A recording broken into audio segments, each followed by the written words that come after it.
Shoot ചെയ്യുന്ന സമയത്ത് അതിൻ്റെ ഒരു പ്രൊമോ വീഡിയോ ഇങ്ങനെ കാണും. അതിനകത്ത് അവിടെ ഇരുന്ന് പ്രണവ് അവിടെ ഇരുന്ന് ചെയ്യുന്നുണ്ട്, ഇപ്പുറത്ത് വിനീത് ഇവിടെ നിന്ന് ഇങ്ങനെ അഭിനയിച്ച് മറിക്കണം ഇങ്ങനെ ഒരു ഇല്ലില്ല നമ്മളെല്ലാവരും, ഞാൻ മാത്രമൊന്നുമല്ല. അല്ലല്ല, നമ്മളിങ്ങനെ കാഴ്ച അവിടെയാണ് വീഴുന്നത് ഇങ്ങനെയാ. പക്ഷെ അതൊരു രസമായിരുന്നു. അല്ല, നമ്മൾ പാട്ട് ആഘോഷിച്ചാണ് ഷൂട്ട് ചെയ്യുന്നത്. നമ്മൾ പടം തന്നെ അങ്ങനെ ഷൂട്ട് ചെയ്യുന്നത്.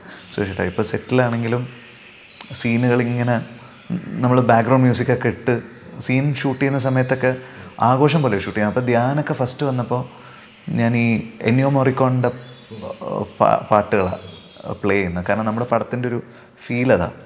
അപ്പോൾ ആദ്യം വന്ന ഉടനെ ഇതെന്താണ് ബാക്ക്ഗ്രൗണ്ട് മ്യൂസിക് ഷൂട്ട് ചെയ്യുന്നതെന്നൊക്കെ പറഞ്ഞിട്ട് ഭയങ്കര പുച്ഛമായിരുന്നു ധ്യാനിന് വന്ന ഉടനെ. അപ്പോൾ ലാസ്റ്റ് ഇമോഷണൽ സീനൊക്കെ വരുമ്പോൾ അതൊന്ന് ഇടുമോ, ഞാനിങ്ങനെ നോക്കിയിട്ട് ഇടണോ, ഇട്ടോ നല്ലതാ. പിന്നെ ഞാൻ അത് പ്ലേ ചെയ്ത് കൊടുക്കാൻ തുടങ്ങി അവന്.